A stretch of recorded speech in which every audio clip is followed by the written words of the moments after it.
Hello, welcome everyone. We have here a great guest with us today. He's a researcher and author of two books, and his latest book is called Illuminati Unmasked. And his name is Johnny Cirucci. Welcome, Johnny. How's it going? How's it going, bro? Great to be here. The second book is Secret History. It's in the final editing process and should be out by November 1st, All Saints Day.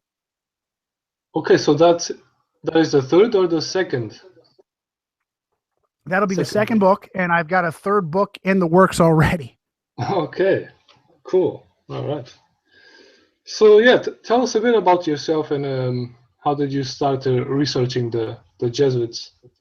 Sure thing. I'm fourth, as you can tell by the last name, Cirucci. I'm fourth generation Italian immigrant to America, and the family needed a second chance between the fascists and the communists in Italy. It was rough going 4 centuries ago. So 4 generations ago, and so we're immigrants, and it was tough going here. We didn't get all the benefits that illegal immigrants are getting now, unfortunately, and which is also a Vatican plot, by the way. But as a matter of fact, the waves of Irish and Italian immigrants is also a Vatican plot from several decades ago, and here I am turning out to be one of their at this point. But they instilled patriotism because we have the opportunity for success that America granted us, and as a result, I joined the military as part of that patriotism, and spent 20 years in the Marine Corps, the Army, and the Army National Guard. And across that time, I was lean right of center. I still do today. Politically, was a Roman Catholic, of course. The nominal Roman Catholic, not particularly devout.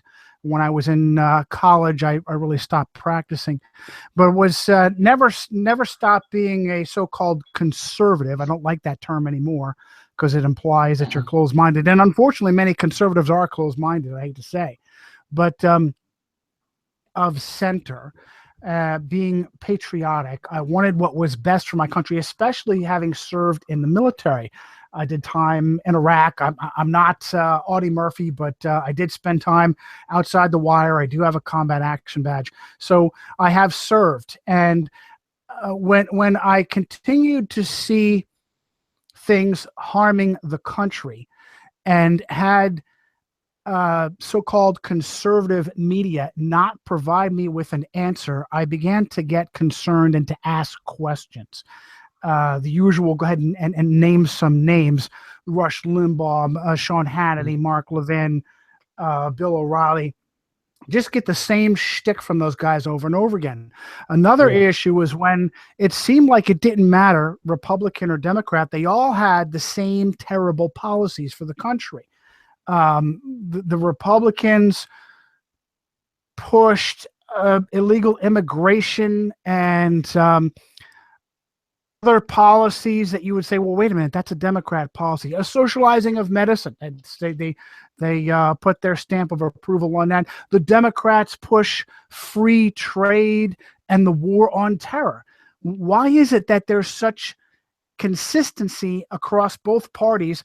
They counter their own party platforms in order to have total consistency, so that it doesn't matter, Republican or Democrat, Bush, Clinton, Bush, Obama, all the policies are exactly the same. It doesn't matter.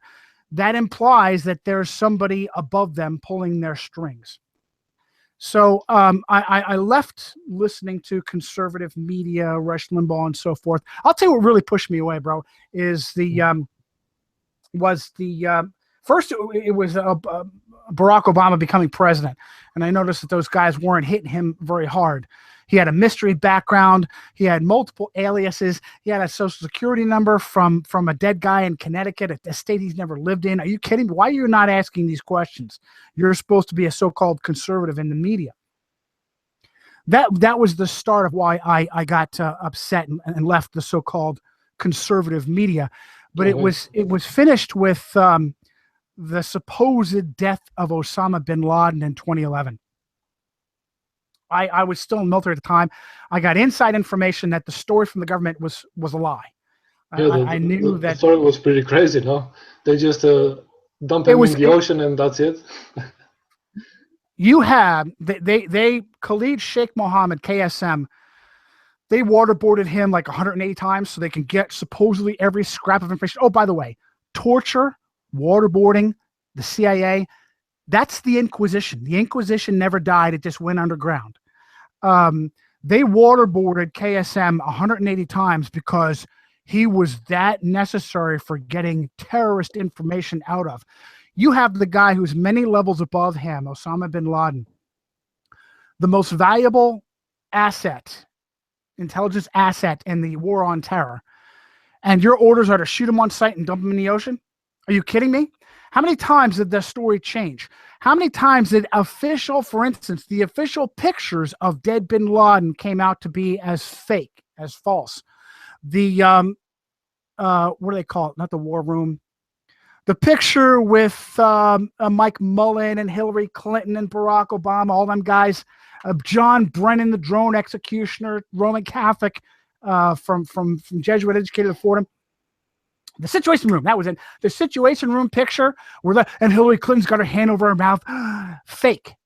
Leon Panetta, Roman Catholic, educated by the Jesuits at Santa Clara. Fake picture, admitted officially to be a fake picture because, they didn't have live feed from SEAL Team 6 when they supposedly went in there. How many times did the official story about the SEAL Team 6 assault on the bin Laden ranch there, how many times did that change?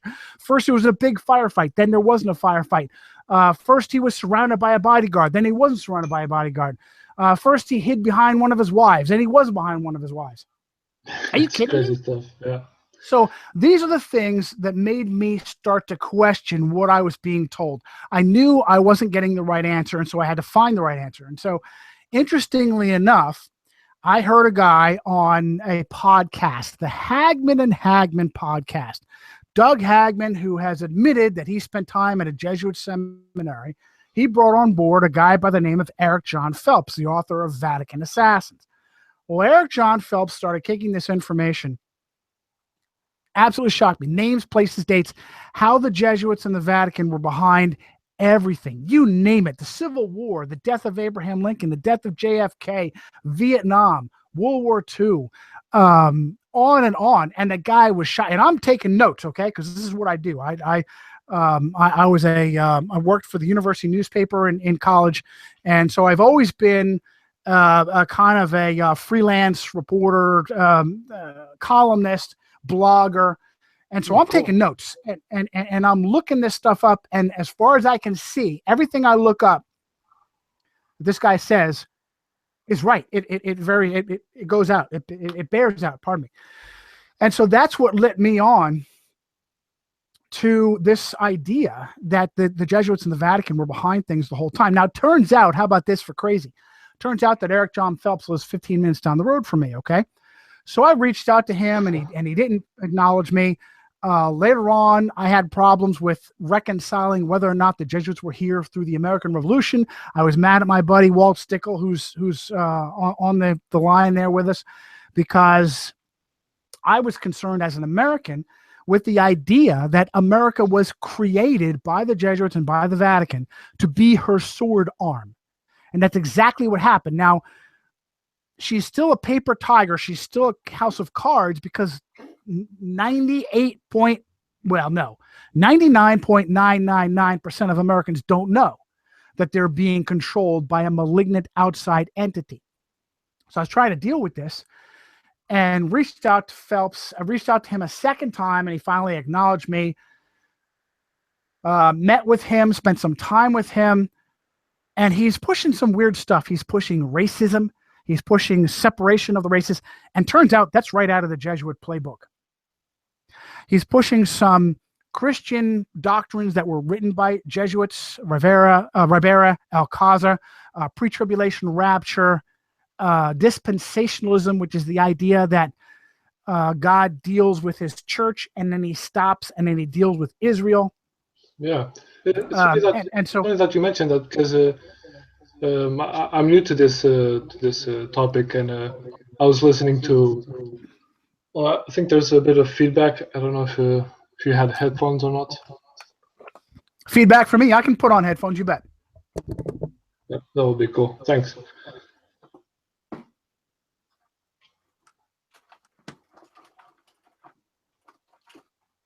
Keep talking. It'll take me a second. All right. So yeah, I was listening to a radio show where Eric Phelps was a guest, and he was just talking about this that you're saying, the separation of races. It just didn't sound very. Just didn't sound very truthful the way he talks, and it's completely different. It's completely different from the other truthers that are researching this topic. At least that aspect. Absolutely. It's all part of the Jesuit Vatican doctrine of divide and conquer. You know, when you see about these mass shootings, these racial shootings, the vast majority of them are fabricated. They're what we call a false flag. Our own government is instituting these shootings. They're fake shootings, most of them. The South Carolina church shooting, absolutely fake. The guy, the black pastor, was a black Freemason. Again and again, you see this, and then you wonder why the media is running and running and running with these stories. Well, it turns out the media is owned by the Vatican, sometimes subtly so, at a distance through Knights of Malta or Freemasons, and they're running with this stuff, and they're making it far, far worse than it has to be. Like, why are you guys exasperating this and making the racial strife so much worse? Trayvon Martin, they're doing it because it's a divide and conquer strategy.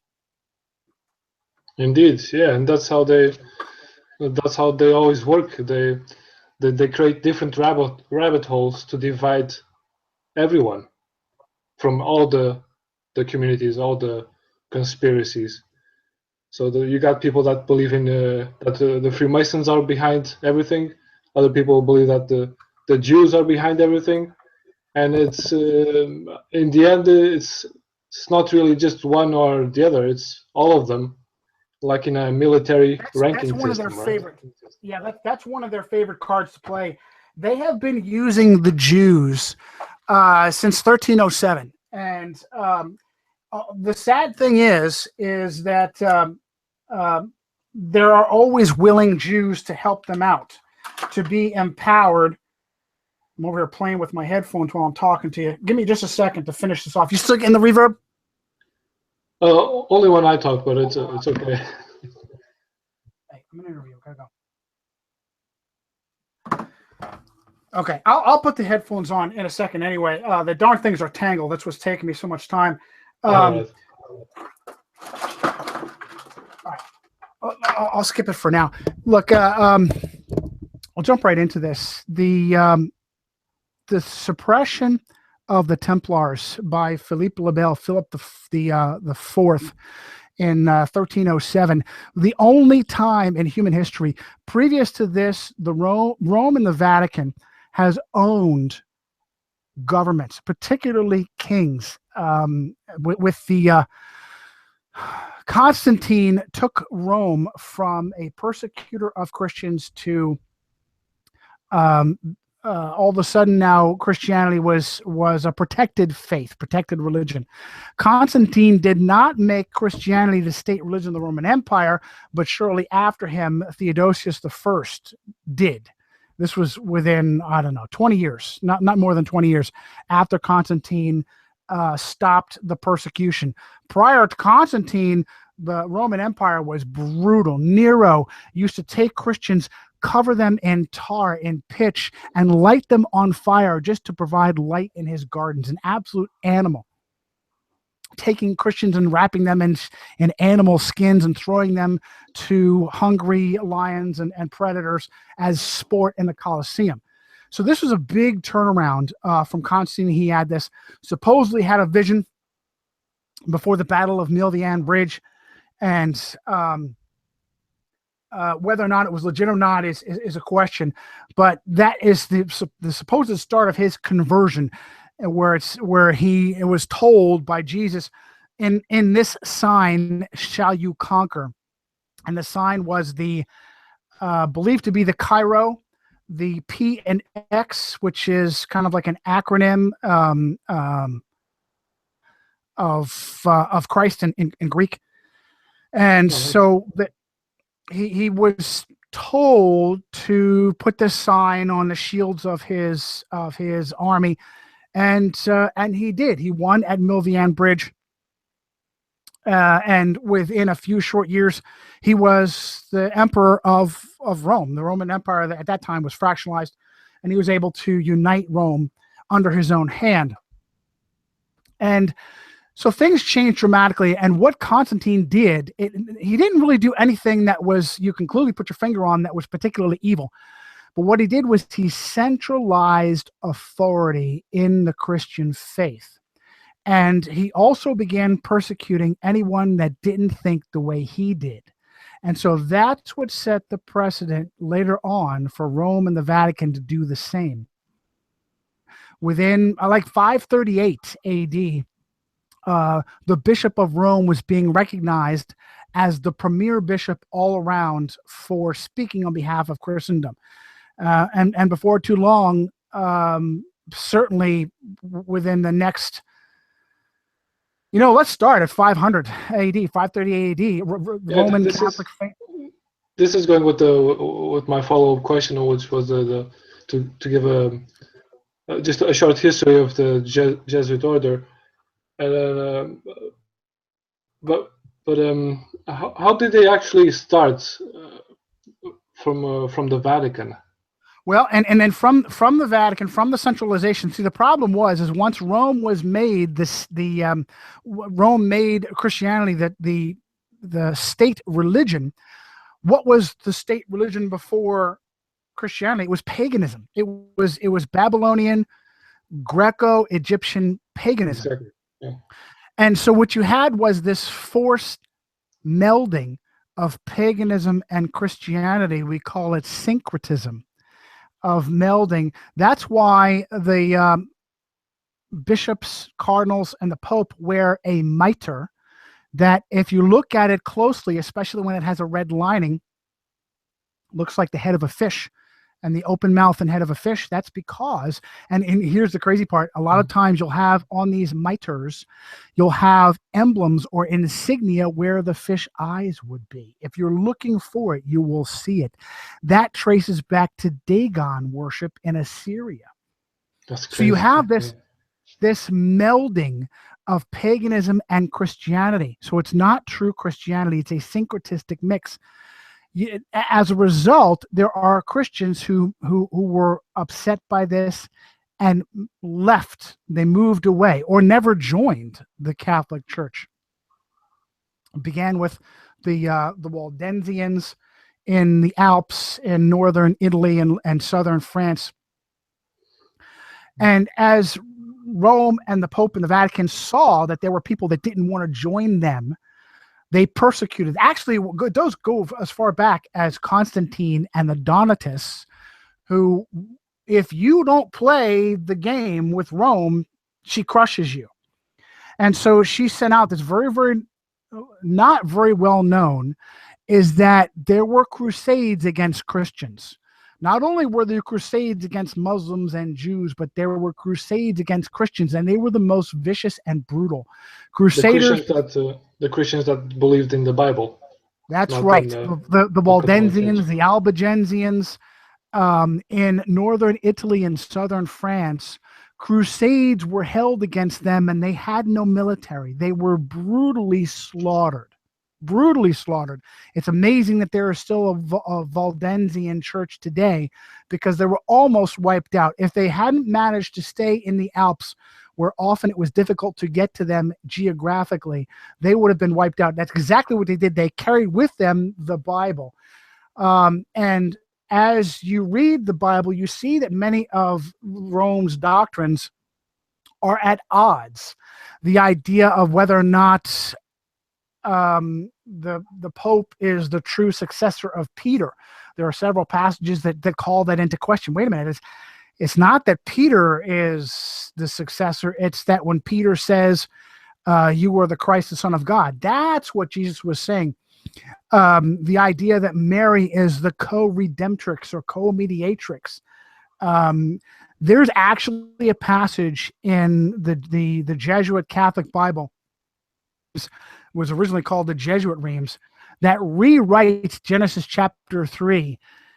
Genesis chapter 3 talks about how there's going to be a future Messiah that's going to crush the head of the serpent.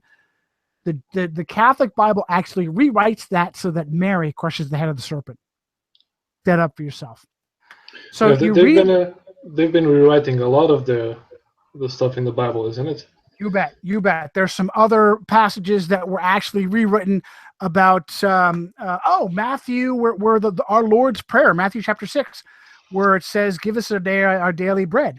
The Jesuits rewrote that to say, "Give us this day our super substantial bread." Super substantial. So that they could. So that they could legitimize transubstantiation, the idea that during the Mass, Christ, his body and blood literally become and the wine, which Protestants don't believe. Protestants don't, and many Protestants have been burned at the stake for that as well. So where do the Jesuits come from? As the Waldensians made their protest against Rome, Jan Hus of Czechoslovakia, Bohemia, was also a protester. John Wycliffe in England tried to break from Rome, protested against these problems that they had, why Rome was burying the Bible, why Rome was forbidding the Bible rather than handing it out to the common person. As a matter of fact, that usually marks a reformer and a protester. John Wycliffe translated the Bible into English and gave it to the common person. And for that, he was hunted and hated. He was put on trial twice. And by the grace of God, he escaped one time. His second trial, an earthquake stopped the trial. Crazy. So they were so angry with him that even though they weren't able to burn him at the stake, they dug up his bones 40 years later and burned those instead. William Tyndale, after the Reformation in the 1500s, translated the Bible. The reformer, the great reformer himself, Martin Luther, translated the Bible into German and was a hunted man as a result of that. William Tyndale, another Englishman, translated the Bible in English. As people were taking the Bibles and putting it into, as reformers, courage, put these Bibles into the hands of the common person, they were causing problems. Now, prior to this, if you had a Bible, you were burned. The Bible and you were burned. This is what they did with Wycliffe's followers, the Lollards. They would catch a Lollard with a Bible and they would tie the Bible around his neck and burn the Lollard and the Bible together.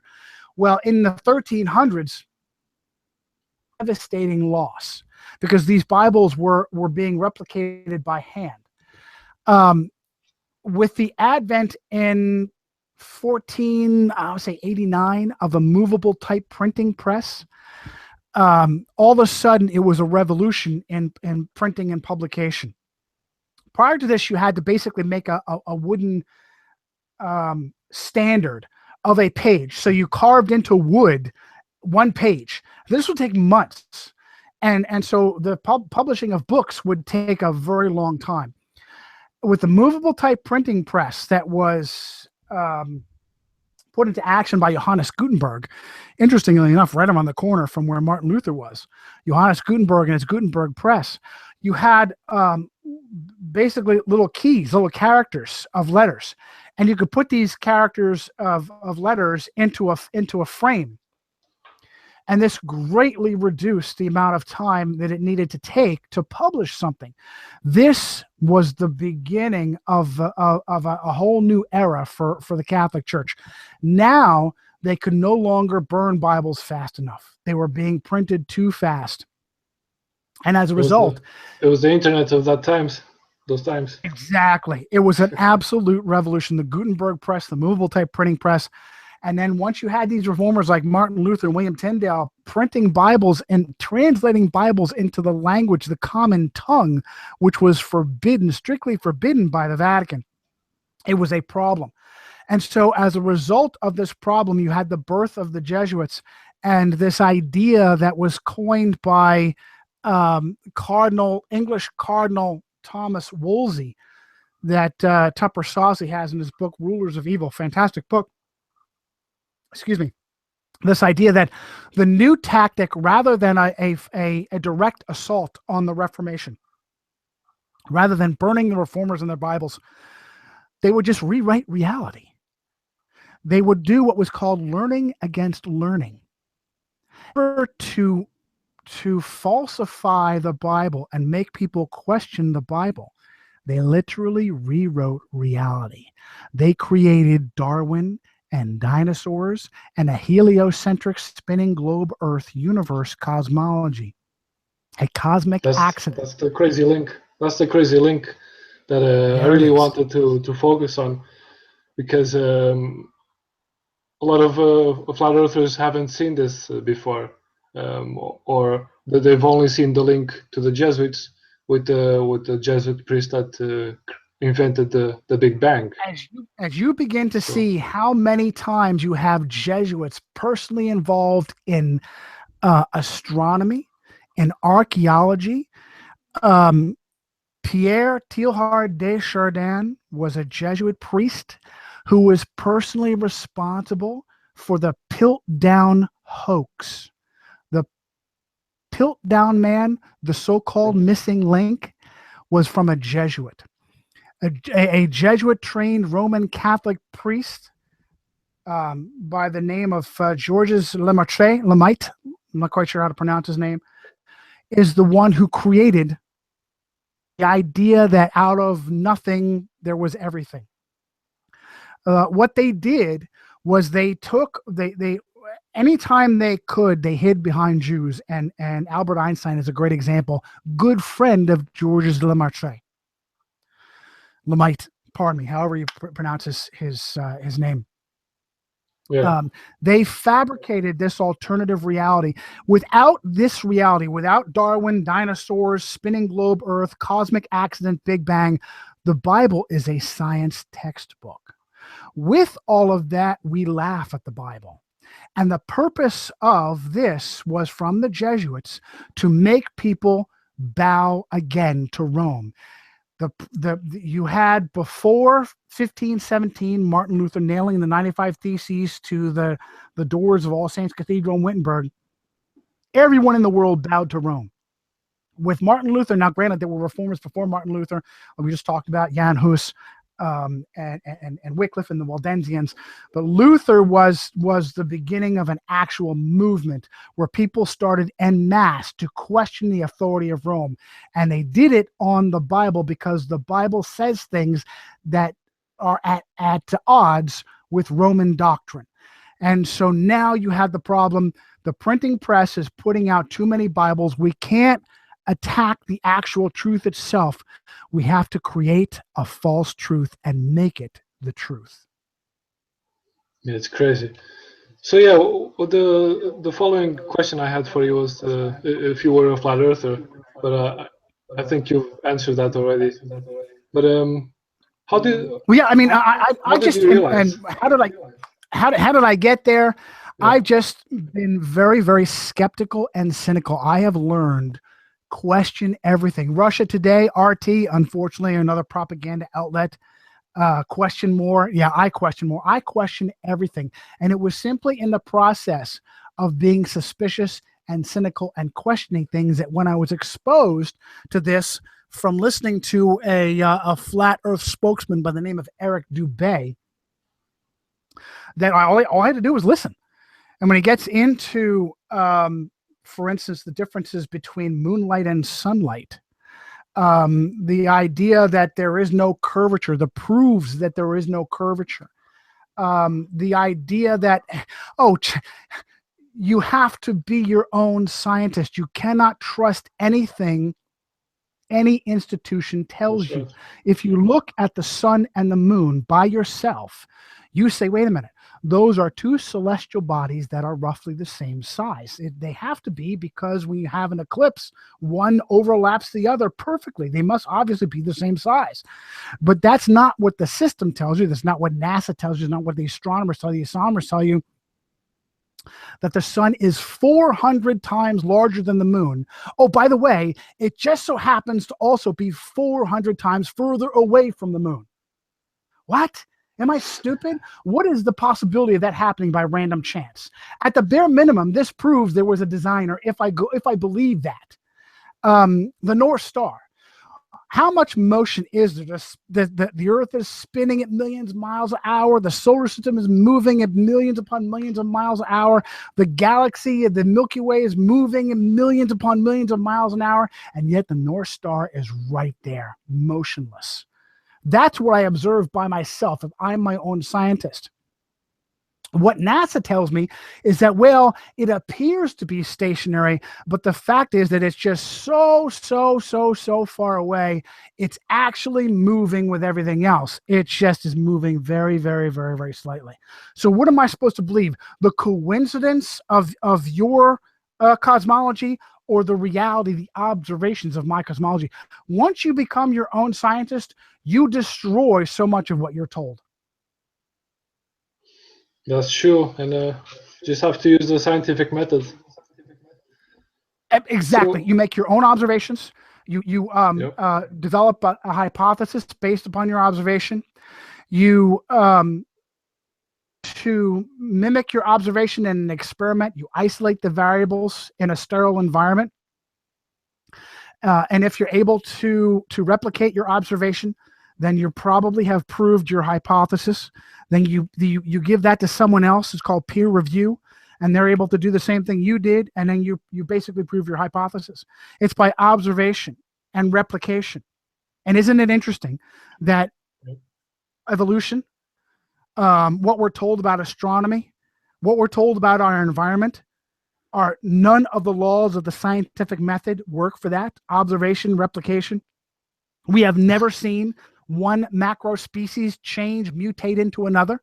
We've seen micro evolution, a change within a species. We have never ever seen macro evolution, one species change to another.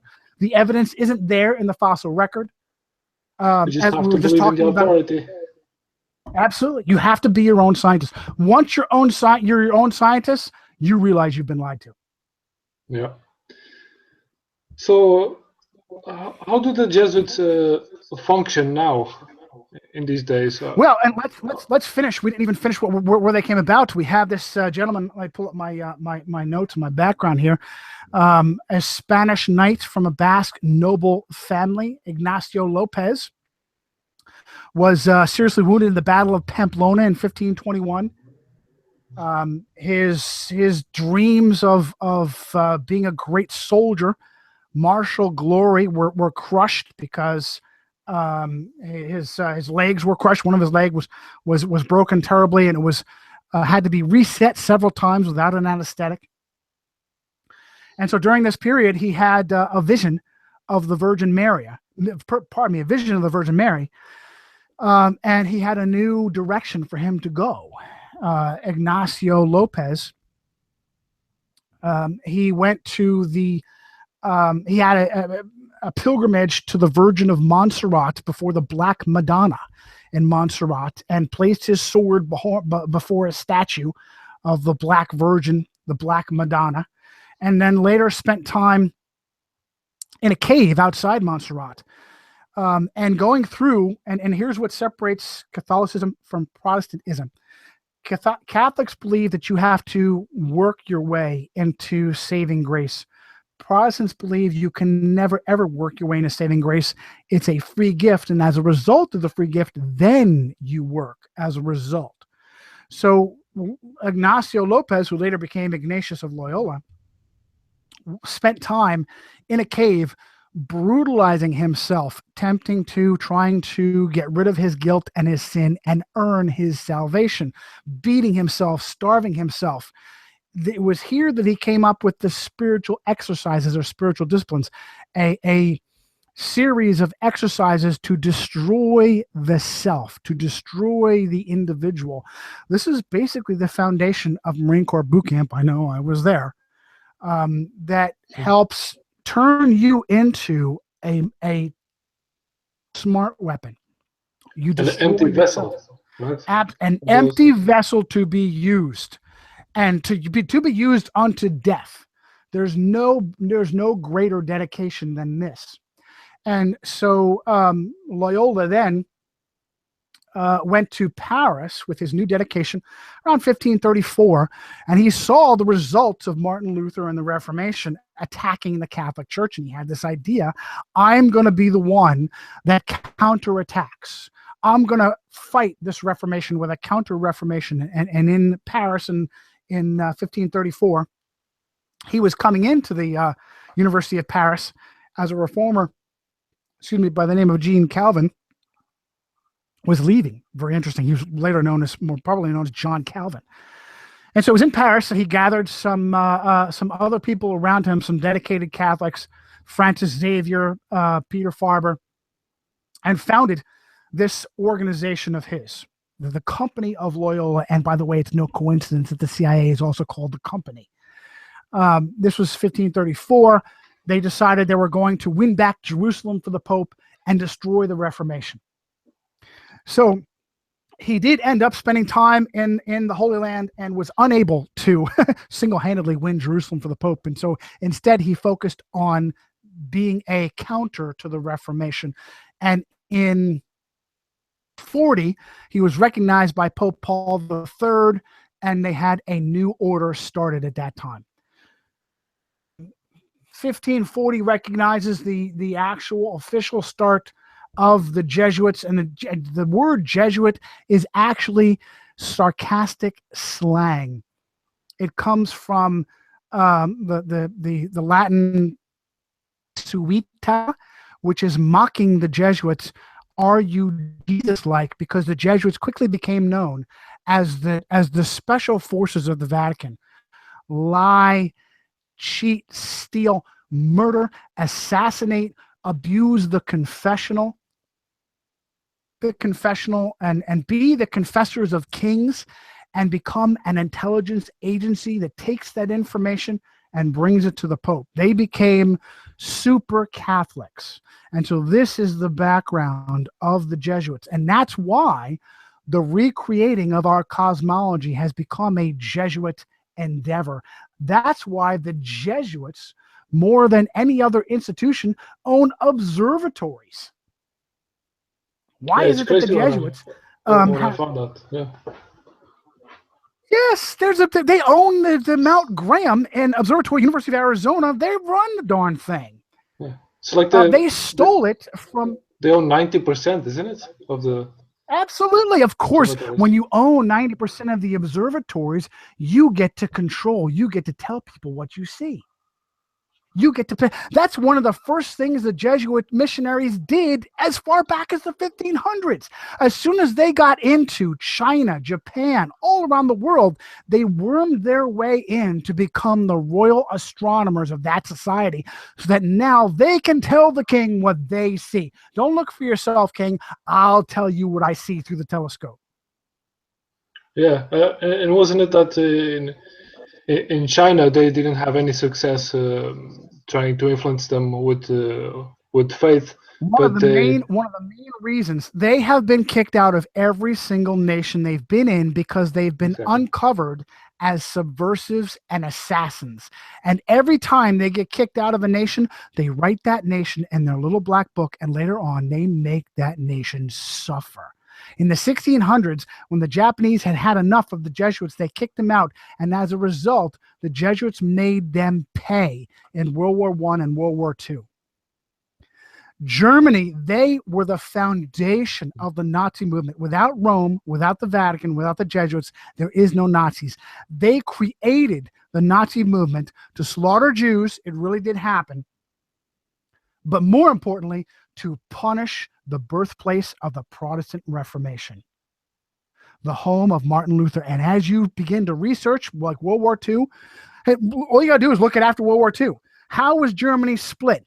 Eastern Germany was turned over to the brutality of the communists because Eastern Germany was Protestant. And they wanted to continue to brutalize and punish the Protestants of Germany for coming up with the Reformation. All right. Same And thing with Japan. what was it? Was Go it ahead. only the Nazis that made the Jews suffer? Wasn't it the Russians also? Here's no, and here's the creepy thing. You're going to have people saying, "Oh, wait a minute, the Jews are behind it." Wait a minute. I will tell you that there is a sick, twisted, battered marriage relationship between powerful Jews and the Vatican. The Vatican hides behind Jews' names and faces to do its dirty deeds. And the sick, sad thing is they always find willing patsies. George Soros, Mark Zuckerberg, the list goes on and on and on. They are willing patsies. As long as they get their billions, they are more than happy to be the target of anger of people. But behind every Jew is a Roman. And so as a result, there's this sick, twisted relationship where on the one hand, you have Jesuits and Nazis slaughtering Jews by the hundreds and thousands. And on the other hand, you've got Jews willing. Well, what was George Soros? George Soros was a Nazi collaborator that helped turn in Jewish property. That tells you everything. When you get into this community and you say, well, who's really pulling the strings? The Rothschilds. Rothschilds. What does Rothschild stand for? Rothschild. Red Shield. Red Shields. Which military used red shields? The Roman military. You want to know who's really in charge? I'll give you the names, the family names. De Medici, Farnese, Aldobrandini, Colonna, Orsini. These are names that are the real power players who use their power to wipe out their names. Borgia. They've been wiped out, but if you look hard enough, you'll see them every once in a while. Tom Cruise was married at an Orsini castle. There's some pop culture for you. You can quickly look that up to say I'm not full of crap. Child in 73 married an Aldobrandini. Rothschild, you heard of. Aldobrandini, you never heard of. How come? Because they're hiding behind the Jews. So they're using the Jews. They're propping up selected traitors and murdering many more. Communists murder Jews. Crusaders murder Jews.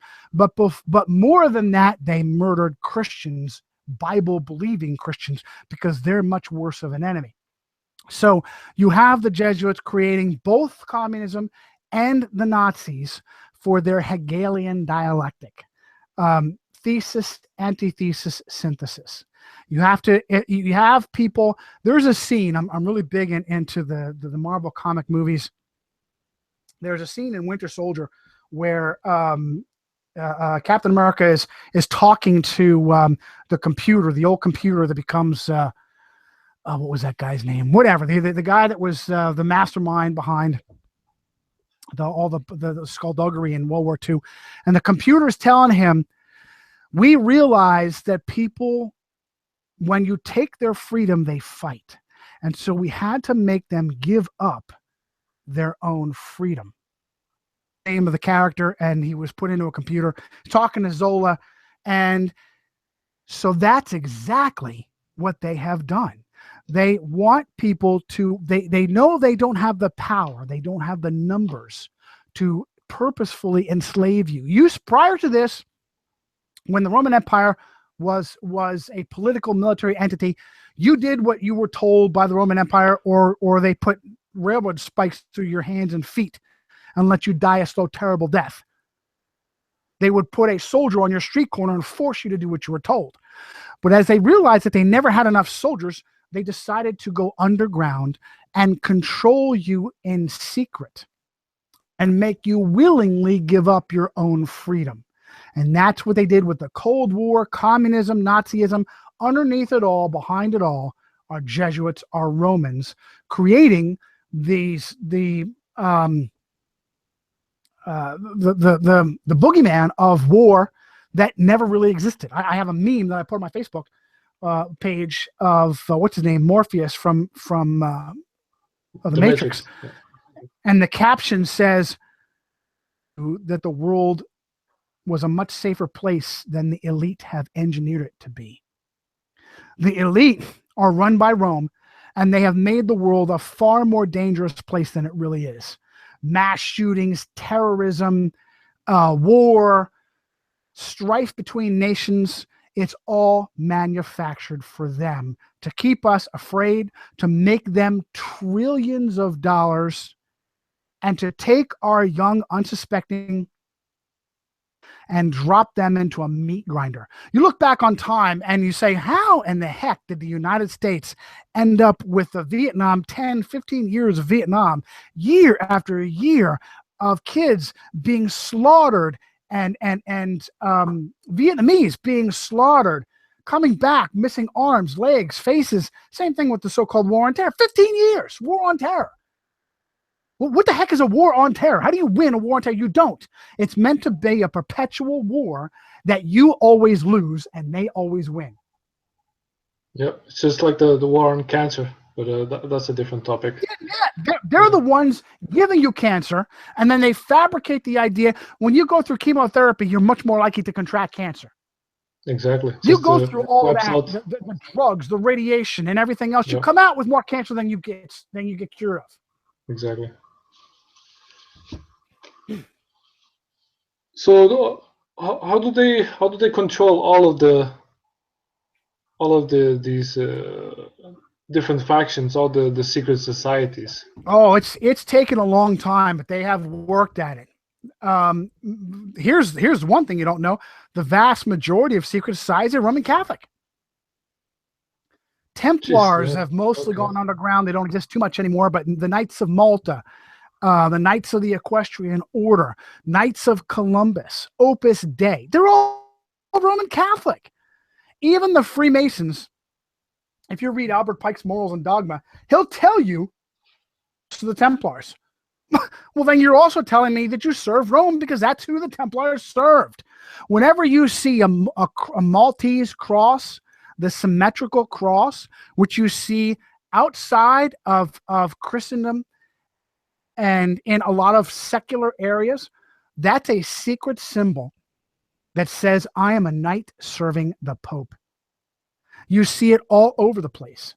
Yeah, that's why the Queen of England has to ask permission. Oh my goodness! To the Vatican. Look at the Queen's crown. How many crosses of Malta do you have on her crown alone? I have a picture of Queen Elizabeth II as in her cloak that shows she is a Dame of Malta. They're all traitors. Same thing with this country.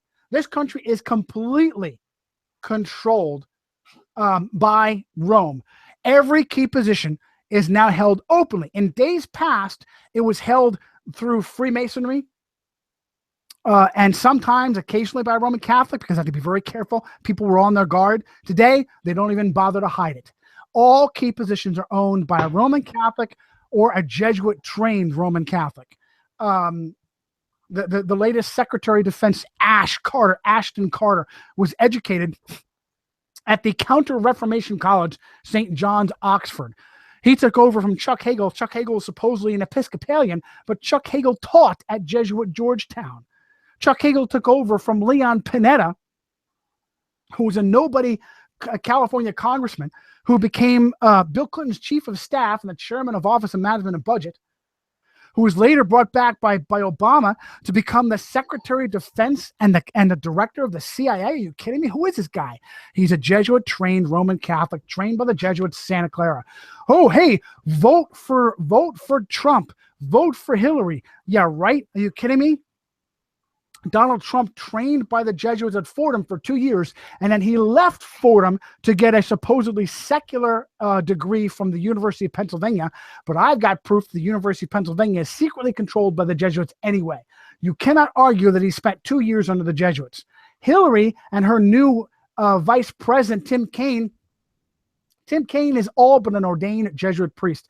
He's Jesuit educated. He actually went on a mission with the Jesuits and will tell you openly, I am a Jesuit. As the very first thing I will do when I get into office is to legalize all these Roman Catholic illegal aliens in this country. By the way, that is a military tactic to water down all this problem with immigration, immigrants, legal and illegal, in Western nations. It is 100% a Vatican military strategy to anger people and to water down their national identity. And you get them angry enough, then you provide for them some clown, some puppet as their savior, like Donald Trump, who doesn't make any sense when he talks. He does much more harm than good when he talks, because he is a puppet. He's a Jesuit-trained puppet. His son, Eric Trump, who's in his commercials right now, all 4 years at Jesuit Georgetown. He's on the Georgetown School of Business. That's why elections are completely controlled. They run everything. The Congress, they completely control Congress. When the Democrats had Congress, who was this? Let me give you this real quick. The Speaker of the House, and I'll let you give you a question. Who had Congress?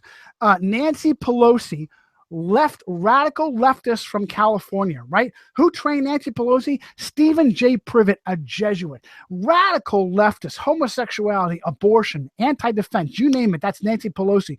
Who she turned it over to?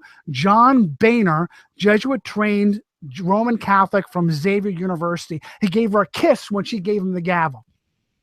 Around, who did he give the gavel to? Paul Ryan, a good little Roman Catholic altar boy. They completely control the current chairman of the Joint Chiefs of Staff, United States Marine Corps Trader General Joseph Dunford, trained by the Jesuits at Georgetown. He took over from Irish Catholic Martin Dempsey, Army General. They own it all. The OSS was founded by a Roman Catholic Knight of Malta named William Donovan, who, by the way, murdered George S. Patton. And that's how you started the OSS. The CIA is responsible for sex slavery, human trafficking, and trafficking of drugs, putting drugs on city streets. Have you seen Kill the Messenger? Great movie with Jeremy Renner. I think so. I don't recognize the name, but listen, I think I've seen it. Kill the Messenger is the movie that talks about Gary Webb. Gary Webb is the reporter from the San Jose Mercury News who broke the story that the CIA was trafficking drugs and dumping them on America's streets. Are you kidding me? The CIA, who killed JFK? Lee Harvey Oswald or the CIA? At the bare minimum, I highly recommend, even though it completely covers up the Catholic role in the murder of JFK, the movie, Oliver Stone movie JFK, as far as proving the CIA was behind it, it's basically a documentary. What it doesn't do is it doesn't tell you that there was a Catholic power higher than the CIA. Wait a minute. The CIA is responsible for sex slavery, mind control, drug trafficking, murdering sitting presidents. I'll tell you who America's greatest enemies are. It's not another country. It's her own institutions. How is that possible? That's because the CIA, the FBI, they're owned by Rome. The guy who started the CIA, OSS, William Donovan, Knight of Malta, Order of St. Sylvester from Pope Pius XII in 1944, before the war is even over. Today, who runs the CIA? Director John O. Brennan, the drone executioner, sworn on a Constitution minus the Bill of Rights from Roman Catholic Vice President Joe Biden, not Barack Obama. Joe Biden swore that traitor in on a Constitution minus the Bill of Rights. He runs Jesuit trained. So you've got the bookends, Roman Catholic bookends from the CIA. William Donovan to John Brennan. How many other directors of the CIA were Jesuit trained Roman Catholics? A whole bunch of them. Same thing with the FBI. James Comey, devout Roman Catholic, current director of the FBI. The FBI was founded by Charles Joseph Bonaparte, devout Roman Catholic, great-grandnephew of Napoleon Bonaparte. America's most dangerous enemies are her own institutions, because those institutions are run by a higher malignant power who hates us, Rome. Yeah, and they were created from the start by them, right? They were just that. The NSA. Where is the NSA headquartered? In Maryland, the Roman Catholic state and colony. Those institutions were, great point. Those institutions, CIA, FBI, NSA, they were created by Rome to enslave the American people. Ever since the start of the United States, wasn't it? in Ever Washington. since the start. Now, the problem is that they've been here the whole time, but they have to control from behind the scenes. So they have to have these massive organizations to do this. Whenever there's a major crime, the FBI comes in and does what? Covers it up. The first thing the FBI does is confiscate all the video footage, and you never see it again. Every mass shooting, terror event, 9/11, Oklahoma City, Sandy Hook, the first thing the FBI does, is come in and confiscate all the video, so you have no idea what really happened. Oh, are you trying to solve it or cover it up? They have repeatedly murdered and assassinated witnesses. I have a column. One of my latest columns on right now is how a great police officer from Oklahoma City, Terry Yakey, was murdered by government agents because he had seen evidence in Oklahoma City that the Murrah building was pre-wired and that it wasn't a truck bomb that blew up the building. And so they tortured and murdered an Oklahoma City police officer, murdered him, shot him. The bullet went down a 45-degree angle from his temple through his jaw, and yet they called it a suicide. His body was all slashed up. They found him in a field. His car was locked from the inside. They found him in an open field, slashed with a bullet to the temple, the 45-degree angle down, and yet it was a suicide. Another one, Kenny Trenadu was murdered in a federal prison by the FBI. Ibrahim Todashev, the best friend of Tamerlan Tsarnaev, the patsy from the Boston Marathon bomb, murdered while he was being interrogated by the FBI. It's crazy. How is it that after 9/11, 3,000 Americans dead, billions in damage done, a police state erected in the rubble, and not a single government official lost his position? No one had to step down. No one was prosecuted. Are you kidding me? Same thing with the 1993 World Trade Center. The FBI's own man on the inside, Imad Salem, was there, built the bomb for the blind Sheikh Omar Abdel Rahman. He was there. He was talking to his FBI handlers and said, listen to me, this guy's telling me to build a bomb. What do you want me to do? The FBI came back and said, build the bomb. From that point on, he said, you know what? You guys are trying to entrap me. He recorded all of his phone calls, and that's the only thing that saved his life. So a bomb went off in the World Trade Center in 1993 and killed like 11 people as a prelude to a future terrorism. And the FBI was behind it the whole time. The individual lost his job. Oh, they lost track. What happened? How did you let this happen? Oh, well, we lost track of the blind Sheikh and his operatives. We lost track of the bomb. Yeah, we said build the bomb. We lost track of them. The gun running operation, where you've got Americans and Mexicans being slaughtered by guns given to them by the United States government. And not a single individual lost his job. Are you kidding me? And then we come out and we see from a CBS journalist who was later fired that there's emails that say they're going to use the violence of Fast and Furious as an excuse for gun control.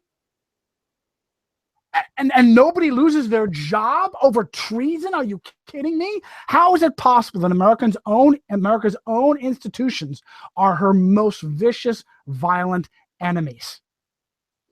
After the Boston Marathon bombing, represent us, right? They do not. And don't try to vote, because they're all controlled. They're all patsies. And they're patsies of Rome. And I can show you every key individual, the breadcrumbs.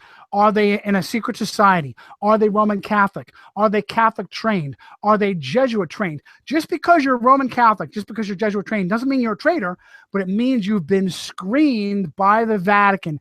And they have an idea that if they call on you, you will answer. Like, you're afraid for your very soul. You believe, rather than go directly to Jesus, you believe you have to go through a priest, a bishop, a cardinal, and the Pope in order for your soul to be saved, which is not what the Bible says. That's why they bury the Bible. That's why they discredit the Bible. So when they call upon key Catholics in particular positions, They know they've been screened. They went to a Jesuit university. They know, okay, when we call on this guy, he's going to say, what do you want me to do? Commit treason. Okay, I'll do it for the Pope. Bill Clinton, Jesuit trained at Georgetown. That's where he met Jack Kennedy, who was Jesuit trained. Richard McSorley was a Jesuit, was the personal Kennedy priest. It's crazy how much influence they have on everything. So we have no idea. It takes up volumes. That's why I've written multiple books now. Yeah. So they've been in the US from the start, right? So they've been in the US from the start, but they haven't been able to have such blatant open control until recently. They've been manipulating from behind the scenes, and sometimes they lose a battle, sometimes they win a battle. Today, they're winning all their battles. They now have the Jesuit white Pope, Francis Jorge Mario Bergoglio, last year in September, addressing a joint session of Congress like he's a returning Caesar. Are you kidding me? I have been able to do that 50 years ago. For instance, when it became known that the Jesuits were behind the murder of Abraham Lincoln, the American people demanded that we sever ties. The Vatican is a sovereign city-state. And so the American people demanded that we sever ties, and we never had an ambassador until, guess when? Ronald Wilson Reagan reconnected with the Vatican with supposed Protestant Christian Billy Graham, who was a high Freemason, whispering in his ear that he needed to do it. Ronald Wilson Reagan, and I love my country, and I want you to know, if you love your country, what you've been told about Ronald Reagan is a lie. Ronald Reagan was not a conservative his whole life.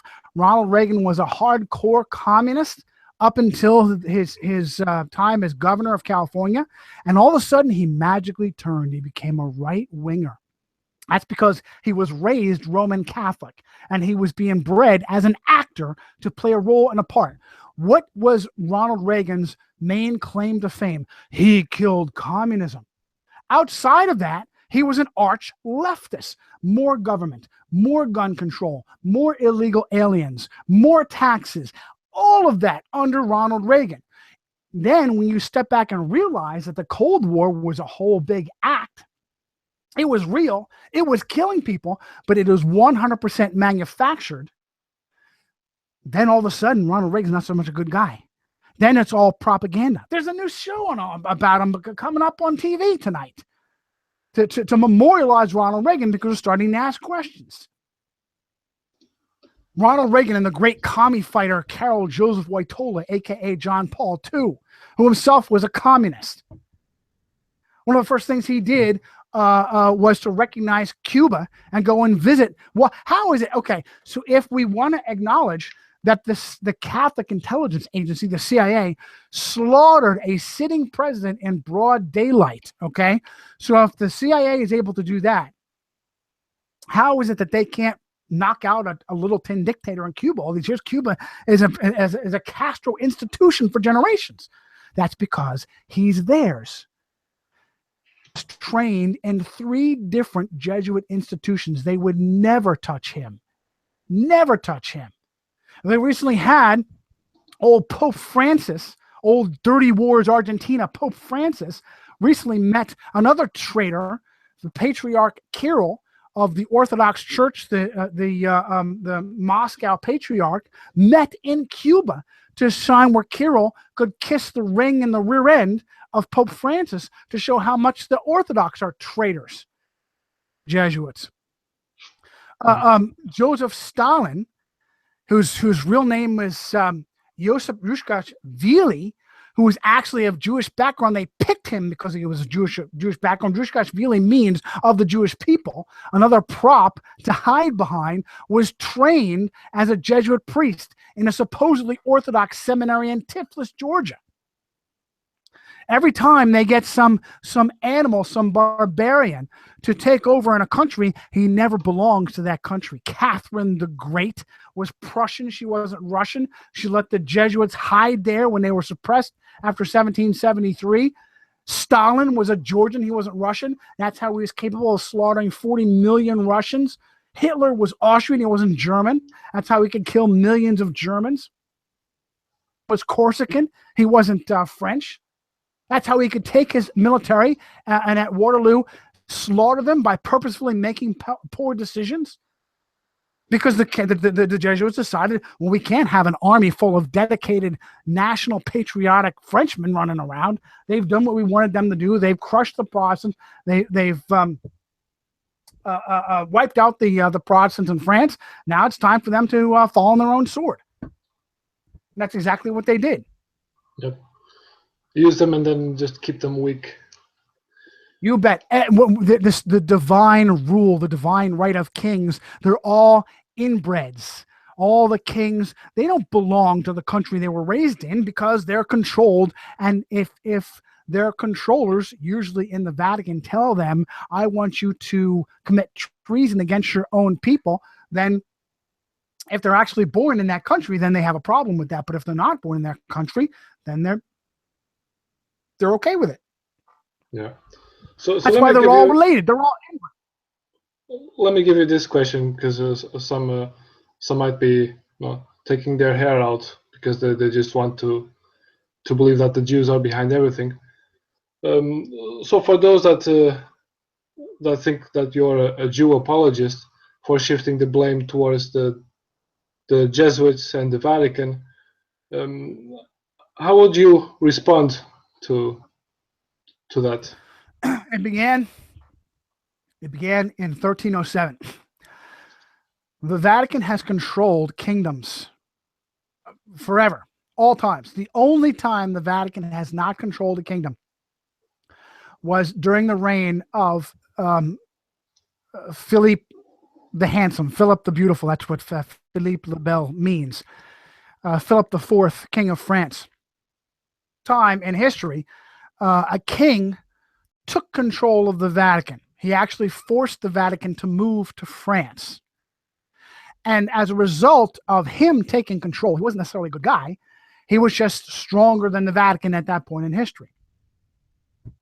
He exploited the fact that the Vatican had been forced to move, the papacy had been forced to move to Avignon in France.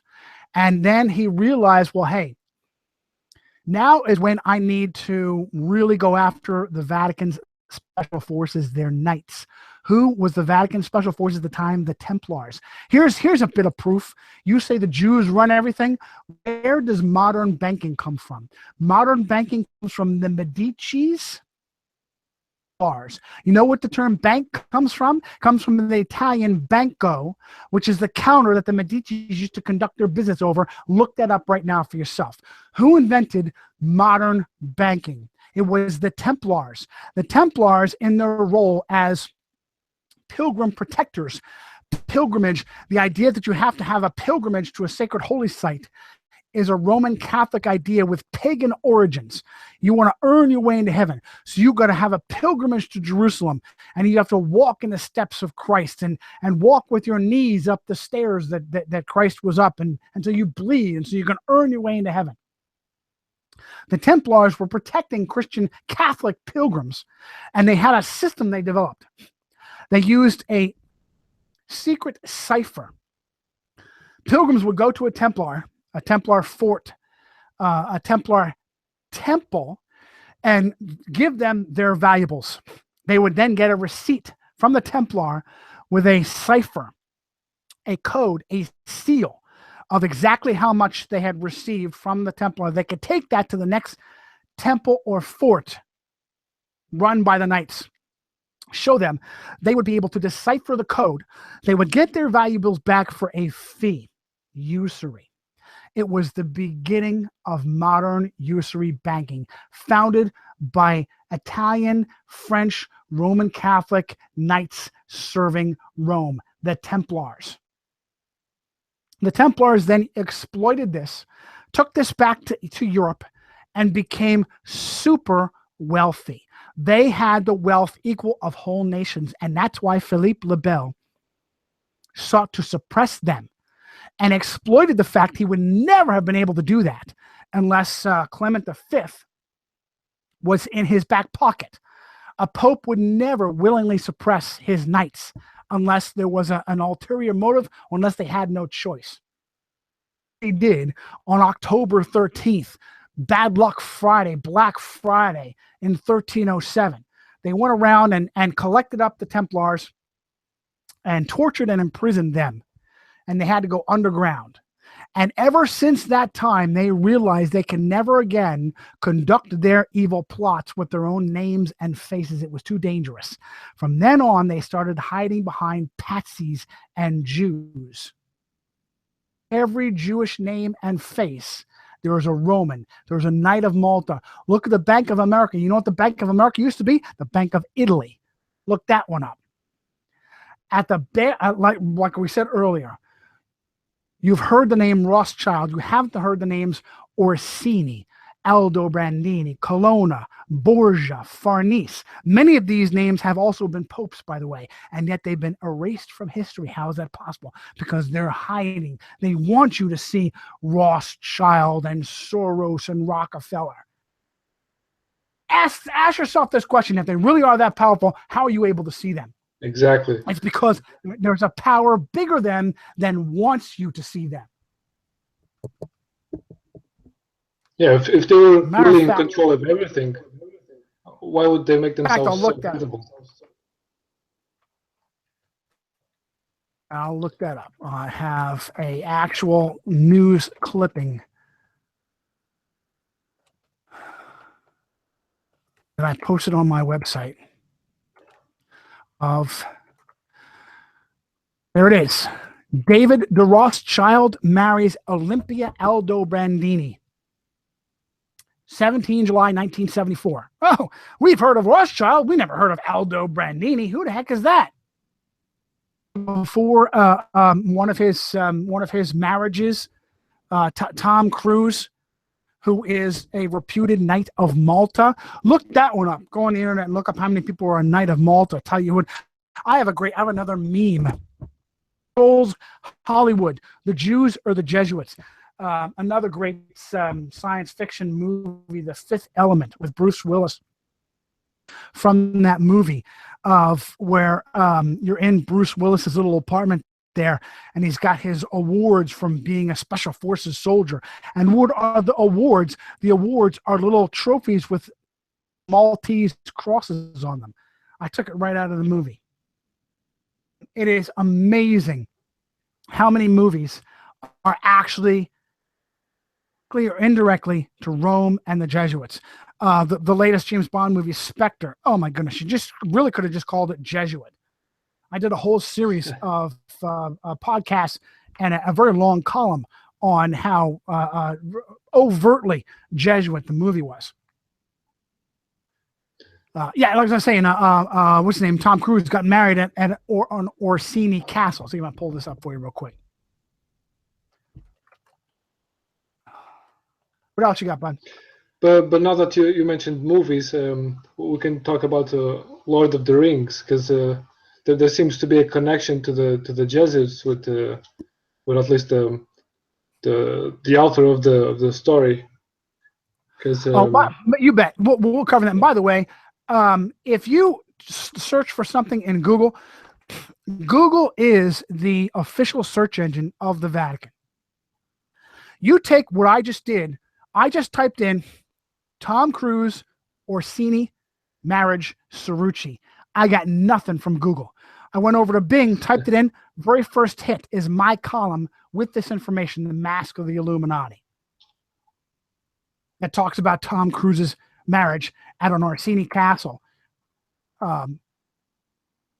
Just be careful there. Who was? Which one is he? It was. Good grief! It doesn't matter.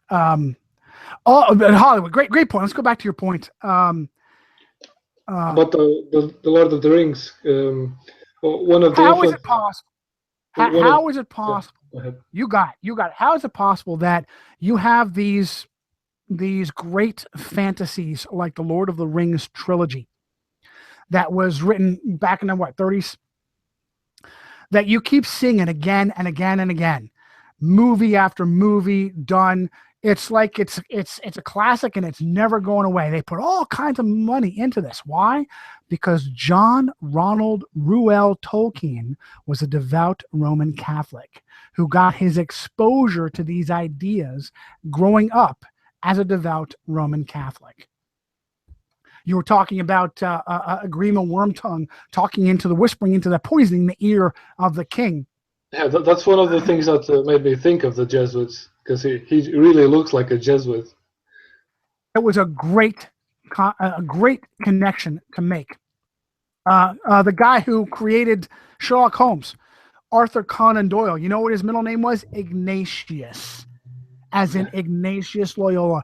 Sir Arthur Ignatius Conan Doyle, devout Roman Catholic. How is it that we see so many different versions of Shakespeare, Sherlock Holmes, young Sherlock Holmes on TV, Sherlock Holmes in the movies, the book coming out again and again? How is it that a great writing, Lord of the Rings, really entertaining? Why is it that those fictions, those fantasies get precedence over other great fiction? It's because there's a Catholic connection, and they want you to be directed to that Catholic connection. Yep.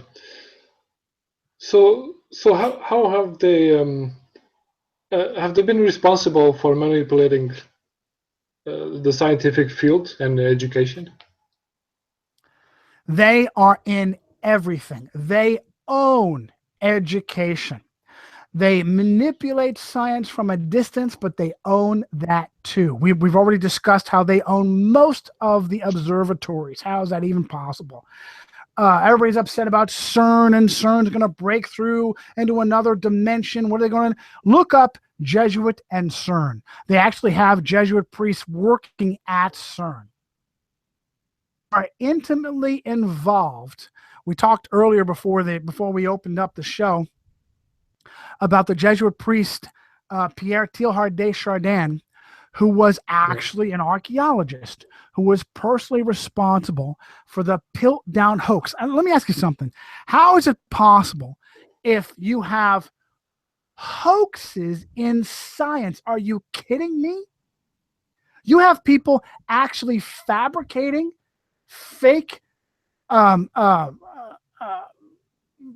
ape man, whatever, missing links.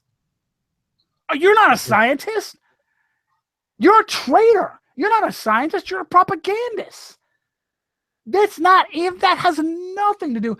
Further, same thing with climate change. You have people fabricating information on climate. Are you kidding me? How do you call yourself a scientist? You're a traitor to humanity. You're actually fabricating something, bolstering something that is harmful to people. The idea that evolution makes any sense whatsoever when it does not fall into the scientific method. It's not observable. It's not repeatable. It's not testable. There's no evidence for it. And yet we're taught with a white knuckle grip. You try and question evolution anywhere, not just a Jesuit institution, any public secular university. And it's like the Inquisition comes after you. Proof right there how much the Jesuits control your cosmology from behind the scene. Desjardins, who also, by the way, is considered the founder of the New Age. How do you go from creating the New Age movement of pantheism, God is in everything? He had this idea of the Omega point for Christ, where everyone around the world, whether you're Christian or not, goes into the Omega point. Everybody goes to heaven. Doesn't matter whether you're a Christian or not. You all meet Christ in your own little way. That's Jesuit. That's a Jesuit push to deceive people. How do you have a supposed Jesuit archaeologist as also the founder of the New Age movement? It's because there's one thing in common. He is was an agent of deception. Everything about the Jesuits. Malachi Martin, who was on Good Grief, he was on Coast to Coast like every other night.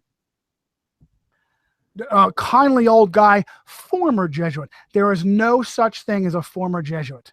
He left the Jesuits because people buy that idea for some reason. Oh, he's not a Jesuit anymore. He's not into lying to you anymore. He wanted to serve Rome and the Vatican, just not that much. See that? Yeah. They're all about one thing: lies and deception, and getting you to believe the Matrix.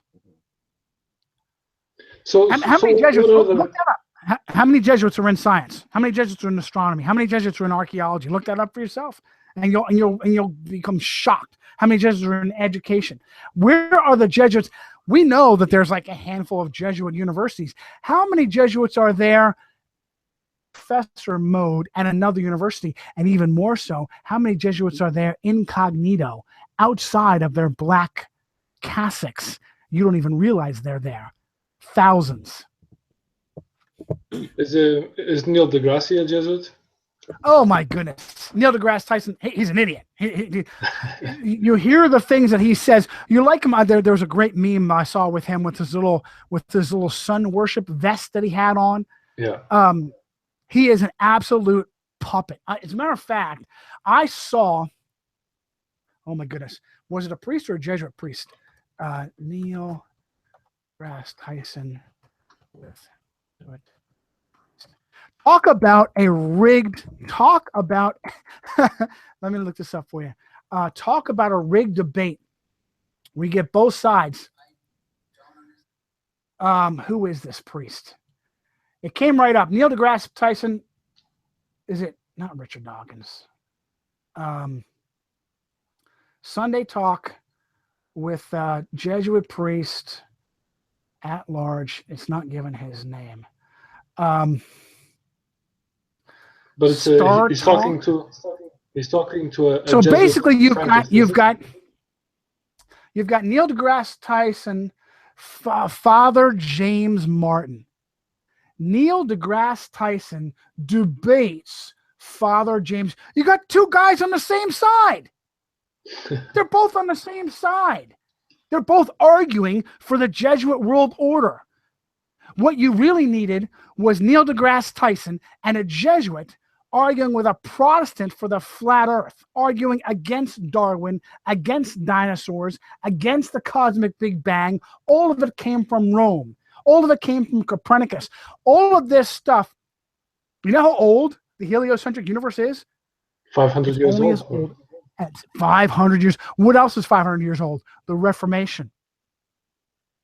All right. The ball earth heliocentric cosmology was a direct result of the Vatican's attempt to fight the Bible. Copernicus. When did Copernicus release his De Revolutionibus, his paper? In 1540? Something like Remember, that. the Reformation started roughly in 1517. It was a direct result. Who was Copernicus? Copernicus was a Vatican mathematician.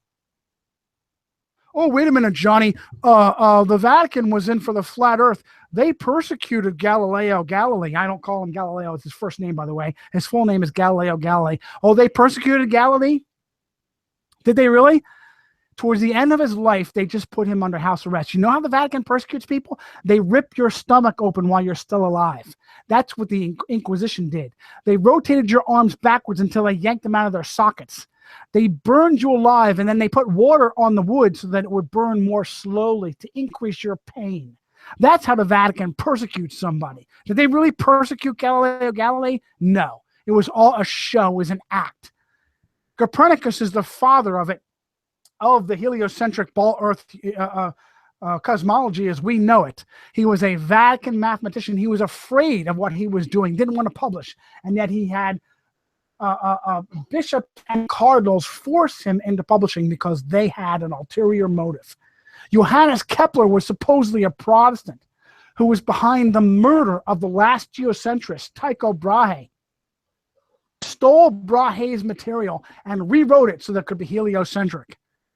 He was kicked out of Prague because there was an edict against Protestants in Prague that Jesuits cleared him to come back. The great Lutheran Protestant Johannes Kepler. who rewrote Brahe's work to become heliocentric rather than geocentric. Basically a Vatican assassin. It's crazy. So where can people find this information about Copernicus working for Vatican? Oh, well, I'm working on that. That'll be my third book, but I just want everybody to listen. Be careful. This area is controlled. Alternative media is absolutely controlled. You have to go in with your eyes wide open. If someone says something that sounds a little weird, for instance, I told you about Eric John Phelps, guy that was right down the street from me, the guy that turned me on to the Vatican, the Jesuit world order. Yeah. Doing this, and then he's telling me he wants racial separation. He's doing this, and then he's telling me he's teaching Jesuit doctrines. So when somebody is giving you information and they say something that sounds weird, that makes you uncomfortable, ask questions. And how do they make it powerful? They mix truth with lies. Go back to the Eric John Phelps example. He's making all kinds of sense. He's given names, places, and dates on how the Jesuits are behind things. And then he's telling you whites need to separate from blacks. What?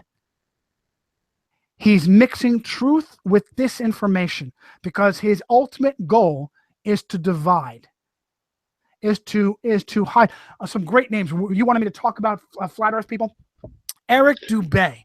Eric Dubé's information is phenomenal on astronomy, on dinosaurs, and yet he turns around and puts out a video that Adolf Hitler was misunderstood. It's the Jews. The Jews are behind everything. What happens when you fall for that? You crap yourself. You no longer think logically. You well up with racial hatred and emotion, and they love it. The Jesuits love to play the racial hatred game because it stops you from thinking clearly. It puts you in a box. They love to play the race card. Who else is in the flat earth community? Mark Sargent. Mark Sargent, he's talking about some great stuff. He's got some great information, and then all of a sudden he says holograms.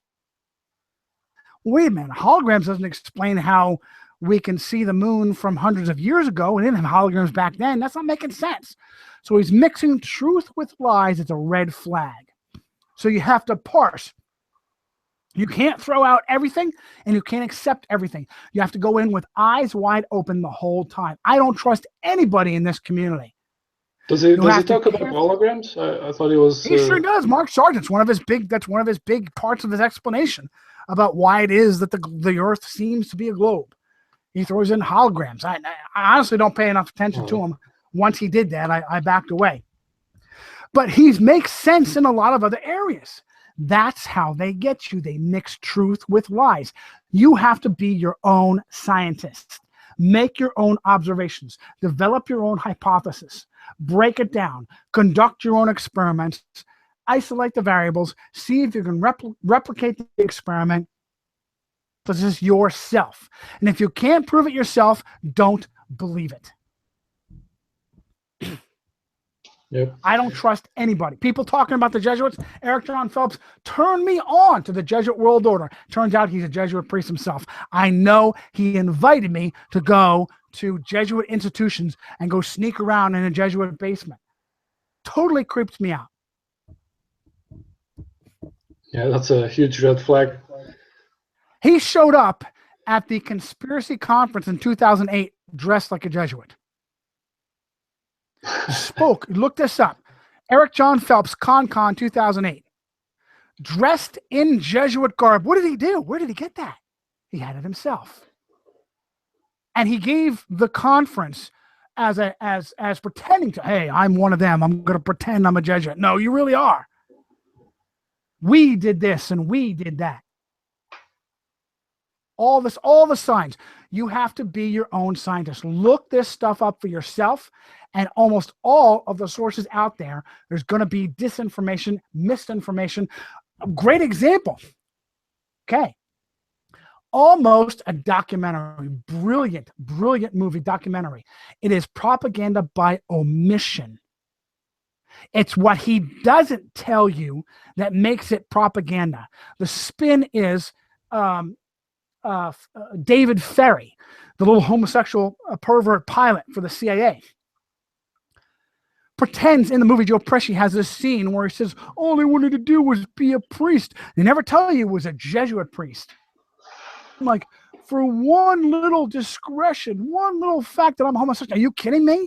Rome coddles pedophiles and homosexuals. I'm supposed to believe all of a sudden that as soon as that David Ferry was found out to be a homosexual or pedophile, they immediately defrocked him? What? No, that's not what happened. They reused him, Jesuit seminary, and put him in the CIA. So you have disinformation and propaganda by omission of important truth. You have to be your own scientist, your own researcher. So you can have something that is absolutely spot on, brilliant documentary like JFK, and it's still a form of propaganda because of what it doesn't tell you. Then you have other things that tell you a partial truth and then tell you a lie with the partial truth. You have to open your eyes. Yep, and that's one of their oldest tactics, wasn't it? To infiltrate other civilizations, they would mix the absolutely. religion of what they do is they release the truth themselves to jump out in front of it. I wouldn't be surprised to see the Jesuits were behind the flat earth movement right now so they could put out their own trolls in front of the movement like Eric Dubé to froth people up about the Jews, rather than to show you the clear historical evidence of how the Vatican and the Jesuits are behind our heliocentric paradigm. Put their own puppets out in front to give you Eric John Phelps, a Jesuit priest, out there telling you about the Jesuits so that the last minute he could sow disinformation and misdirect you. That's how they do it. Yeah. It's they get you with the hook and then they keep you there in that little box. You have to carefully everything you're told. And like I said, when somebody says something that makes you queasy, then you burrow down. Somebody gives you a red flag, you say, wait a minute, let me look this up. Eric Phelps, his book, Vatican Assassins, great book. And then there's dates that are wrong in it. It's now 1,300 pages. It's now like several $100s on the internet. You can't get it. And then you buy it, and then it's got mixed up fonts. It looks like it's written by a teenager. That's what they do. They give you good information, and then you mix it up and warp it so that they discredit themselves. That's a big thing that they do. They put out someone to give you the truth you've never heard. And then Alex Jones, great on chemtrails and fluoride. Not so great on false flags, though. Stand right behind every false flag. He seems to miss all of the false flags. He misses all the false flags. He legitimizes the false flags. Well, the false flag actually happened. It was the suicide drugs. The guy was taken. No, the guy wasn't taken. He was a patsy the whole way. He was mind controlled the whole way. The Aurora, Colorado shooting, that guy didn't do the shooting. They had a team of 2 assassins, 2 mercenaries, walk down the aisles and slaughter people. That guy didn't know what the heck was going on. Look at him in court. He didn't even know where he's at. Alex Jones is there the whole way. He'll give you a partial truth, and then he'll discredit the truth by acting like a clown. Donald Trump, he'll give you the truth. He'll tell you, wait a minute. We need to close down our borders. We need to get a control on the debt. We need to get a control on our manufacturing. We need to get a control on big business. And then I'll say it like a clown to discredit himself. Give you the truth, then discredit the truth. Because he's their agent. Yeah. So what about this documentary that came out, I think it was in 2014, called The Principle? What do you think of it? And brother, send me a link because I'm unfamiliar with it. All right.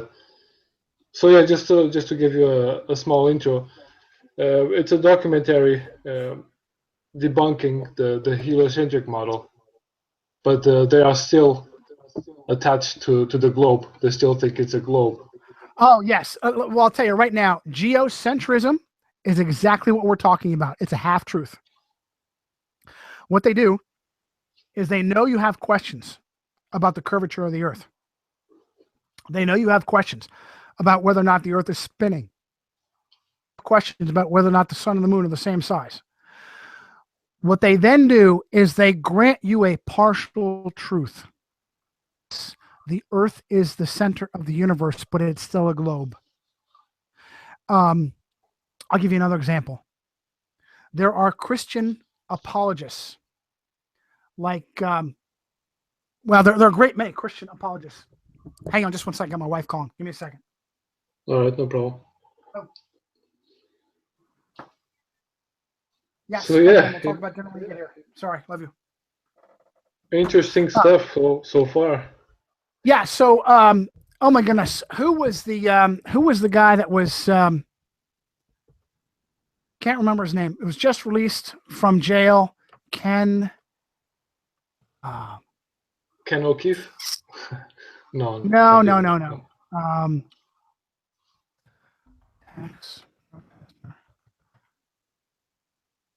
Hovind. I'm sorry, not Ken. Kent Hovind. Great example. You have Christian apologists. Kent Hovind. Oh my goodness, the Jesuit connections to Kent Hovind. You have Christian leaders and apologists who tell you the Bible is correct, that the Earth is only 6,000 years old, and then they turn around and tell you dinosaurs are real. Dinosaurs were on the ark. Wait a minute. That's still not making sense. So you allow, I'm having questions about archaeology. I want to know why macroevolution doesn't make sense, why the electron microscope destroys Darwinian evolution. Darwin claimed everything comes from a simple single cell creature, and the electron microscope shows us there is no such thing as a simple single-celled organism. The simplest paramecium is a brilliant factory of processes that there's the smaller you go, the more you see. A bacterial flagellum, the tail that comes out of a bacterium, is basically an organic outboard motor. I'm telling you this stuff and the hair on my arms is raising because it makes it just creepy and amazing at the same time. Looks like an alien spacecraft. Look at a bacterium and the tail in the back of the bacterium, and it has symmetrical parts, a rotor, a stator. It runs on electrical impulses 1,000 revolutions per minute and can stop in a quarter turn in reverse. Absolutely alien technology. It's alien, all right. It's intelligently designed. No such thing as a simple single-celled organism. Darwinianism, macroevolution is not science. Dinosaurs are not science. There is no. Why is it that? And again, Eric Dubé is brilliant on this because he's a plant. He'll give you brilliant truth on how dinosaurs are a fabrication, and it'll froth you up about how the Jews are behind it all. And Dubé mentions how, isn't it weird that so many reservoirs of dinosaur fossils all come from like one or two areas? Isn't that interesting?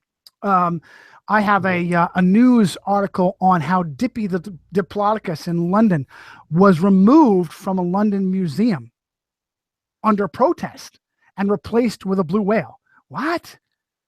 What are you removing? Don't people come to see dinosaurs? They do, unless they're fake. They do, unless there's somebody that has a problem with Dippy the dinosaur, Dippy the Diplodocus.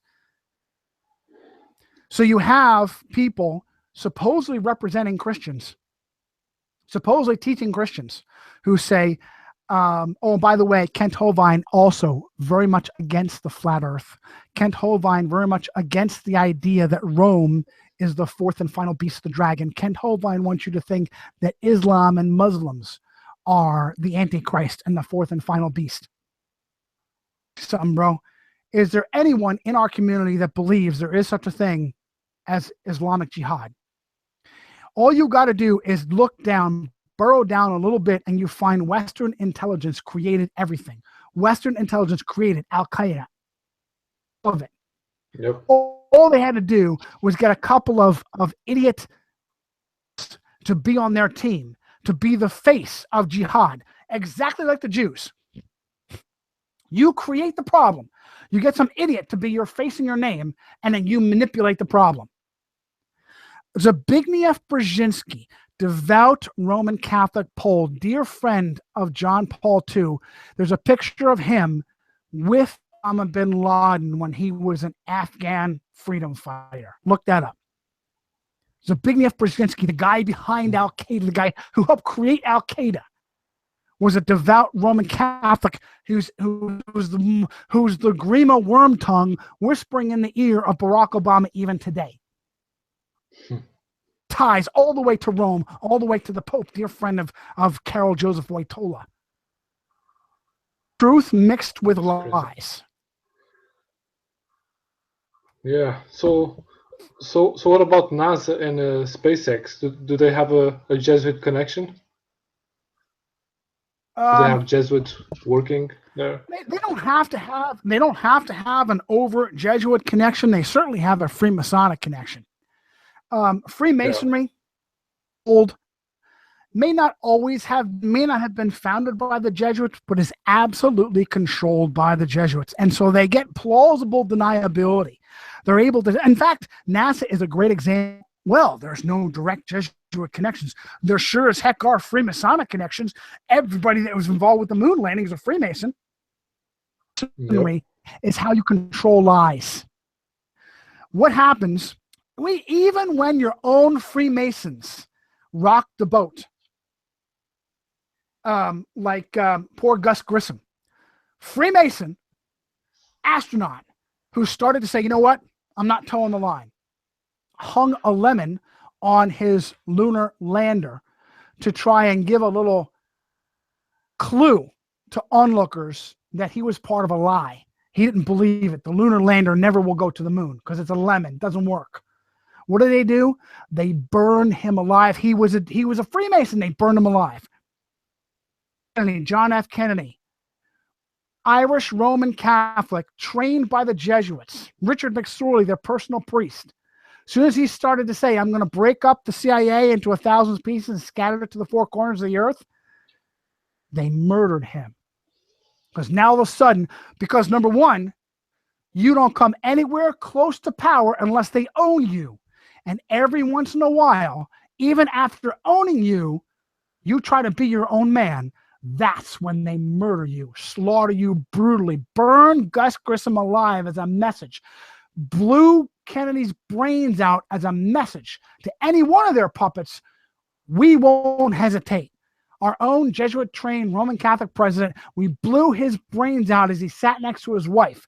This will be you if you don't toe the line. Freemasons, so NASA and Jesuits, they don't need to control NASA directly because they own it through the Freemasons. All of them on the moon landing. I want to use a quote from Helena Blavatsky, full-on Satan-worshipping Luciferian, but she was brilliant on the Jesuits. In her second volume of ISIS Unveiled, she says, in this connection, she quotes Charles Sotheran, corresponding secretary of the New York Liberal Club. Sotheran says, it is curious to note, too, that most of the bodies which work these agendas, these manipulations, such as the ancient and accepted Scottish Rite, the Rite of Avignon, sound familiar? Avignon papacy, of the Temple, sound familiar? Templars, Fessler's Rite, the Grand Council of the Emperors of the East and West, the Sovereign Prince Masons, all and their offspring are of the sons of Ignatius Loyola. That's from Blavatsky herself, ISIS Unveiled Volume 2. They worked diligently to gain control over the Freemasons. The Freemasons are Protestant Jesuits, traitors. When you want Protestants to betray their country, their faith, Jesus himself, you bring them into Freemasonry. And that's what you have. And then you have the Jesuits able to operate from a distance. Same thing with Skull and Bones.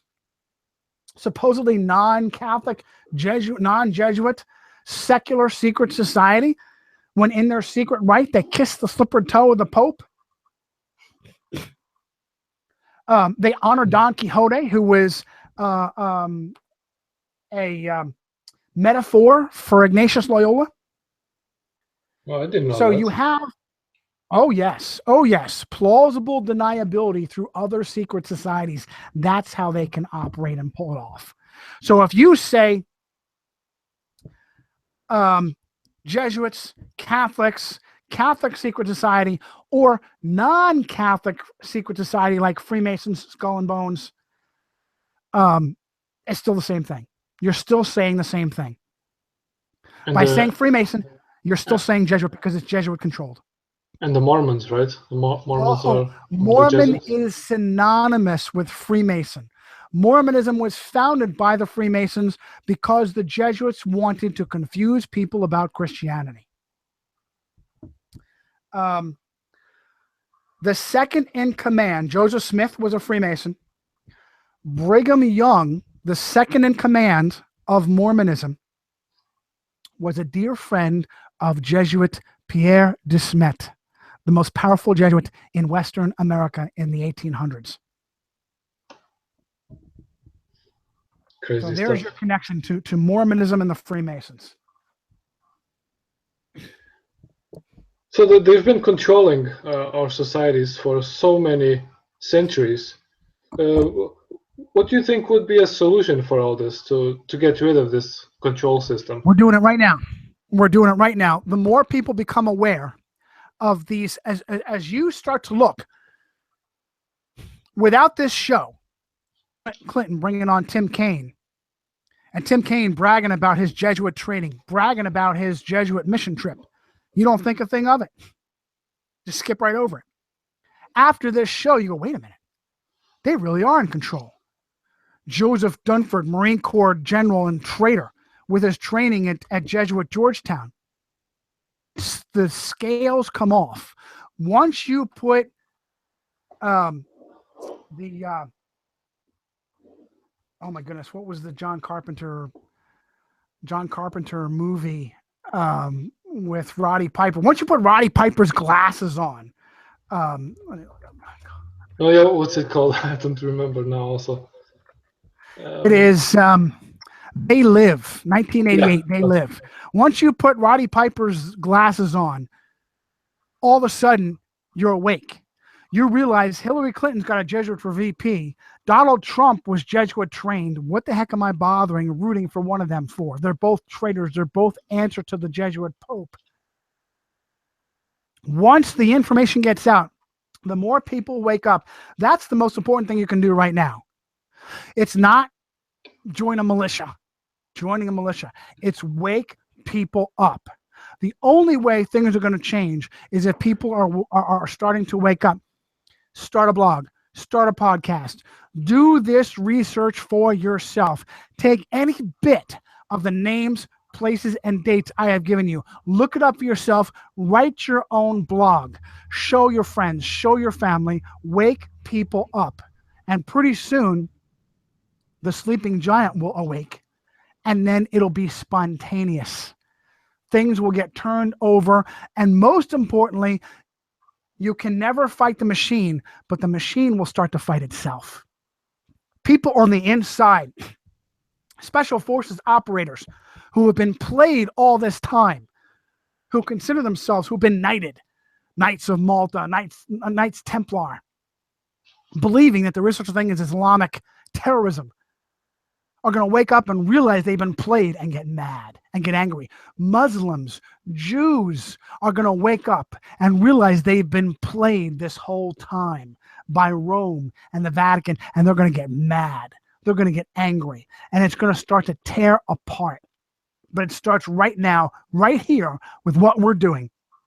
Truth, names, places, dates. Do your own research, be your own scientist, and then spread what you know. Yeah, awesome. So, do you have any suggestions on how to start researching the Jesuits and how to identify Well, yes. their puppets. Yes. I vouch for my own stuff, of course. JohnnyCirucci.com. My first book, Illuminati Unmasked. My second book, Secret History, is on its way out. You've got to do your own research and be careful. For instance, like what we talked about earlier in the show, if you're searching, unfortunately, Google is the most powerful search engine. It is amazing. The searches will change. You put the exact same query in Google that you put in DuckDuckGo or Bing or some other search engine, come up with completely different information. You have to become a dogged detective. Once you get a hold of something, don't let go. If you're not finding what you look for in Google, then you have to look in another search engine. Places and dates. And like we were talking about earlier, once you see a source who's making a lot of sense until he says something stupid, then you start asking questions about the source. Don't throw everything out, because the source could be giving you truth mixed with lies. Go back to the Eric John Phelps example. Great source on some of the Jesuit names, places, and dates, and then he wants to get all racial on you. Separate the races. What? No, we don't do racism. We don't do black-white racism. We don't do anti-Semitic racism. It's a Jesuit ploy to keep people from thinking straight. Even, let's just grant for a second, okay, yes, the Jews are behind it. Does that mean that everyone who has Jewish blood is evil? You got Nazi propaganda from World War II that shows if he's Jewish, he's a vampire. They feed on the blood of babies. It's nonsensical. There is no such thing as a bloodline plot. There's only a plot from the elite against you. Use racial hatred and division to cloud your judgment. And unfortunately for us, they have plenty of patsies with Jewish names and Jewish bloodlines who are more than willing to stand in front of you and get paid and be the target of your anger. I'm not telling you they don't exist. I'm not telling you that Larry Silverstein didn't own the World Trade Center. But I am telling you to dig deeper. Center 6 months before 9/11, he's either really a stupid Jew or he's a patsy. Wake up. Do your own research and don't let racial hatred cloud your judgment. Yep. And what about Israel? Doesn't the Vatican is 100% fabricated. Fabricated by Freemasons for the exact purpose to cloud judgment. The Israeli-Palestinian conflict is 100% needlessly manufactured to cloud judgment. And once again, brother, the Bible's at the bottom of it. It was manufactured by the Jesuits and the Freemasons because it's Jesuit doctrine that says the Jews still play a role in Christian prophecy, and they don't. There is no such thing as a promise from God to a bloodline people. And the Jesuits want conservative Christians to believe that there are promises to Jews that are owed them simply because of their bloodline. That's heresy. The same is the reverse is true, that Jews are condemned to damnation because of their bloodline, the so-called synagogue of Satan. The synagogue of Satan mentioned in Revelation 2 and 3 are not the fact that Jews are evil and condemned. Who is the synagogue of Satan? Well, when John was writing this in 80 AD, Jews were Christians. There was no such thing as Christians in John's time. They were all Jews. John was saying traitor churches. Synagogue of Satan were Christians who were traitors. Early Jewish Christians who were traitors, who were causing harm. So, eyes wide open. Don't let racial hatred and strife cloud your judgment, because they're trying to make you do that. They're trying to give you good reason. They'll give you some idiot, Kaepernick, the quarterback from the 49ers, won't put his hand on his heart over the national anthem. Who cares? He's a dumbass. Pardon me. He's a fool. He's an idiot. And yet, rather than mitigate him, they plaster him all over the television. They want you to think he's a minority and he hates America. Let's get mad. Black lives matter. Let's hate the blacks because they're anti-American. And the same thing, the reverse is true. Them whites hate blacks, so we need to rally together and fight the white power structure. Yeah, creating the both. You both sides. are being played. You're being played. They want racial hatred and strife because it clouds judgment. And then they can bring up their own fascist laws. And then when you're angry, they can give you their own fascist savior that they have created themselves. Yep. So what about the pedophile ring of the Vatican? We talked about it before the show, but we should mention it. Joe, pedophilia is a government institution, and behind the government is the Vatican. All you got to do is ask yourself, how is it possible that these Roman Catholic priests continue to prey upon children time and time and time again? And all they do, they never get prosecuted. Their superiors, the bishops and cardinals, rather than punish them, send them to a new diocese where they can prey on and violate more and more children, animals, monsters, literal monsters. I told you about that one priest that actually looked to prey upon handicapped kids. What an absolute monster. They own the justice system. They own politicians. They own cops. And they never get prosecuted. Government politicians who are just vicious abusers of children who are tortured, mind-controlled, sex slaves, run by the CIA and MI6. Are you kidding me? Needs to be burned at the stake. It's these monsters. All of them. And yet they get away with it. How do they get away with it? Because the Vatican's in control. The Vatican runs it. Absolute monsters. The Franklin cover-up. Where did the Franklin cover-up start?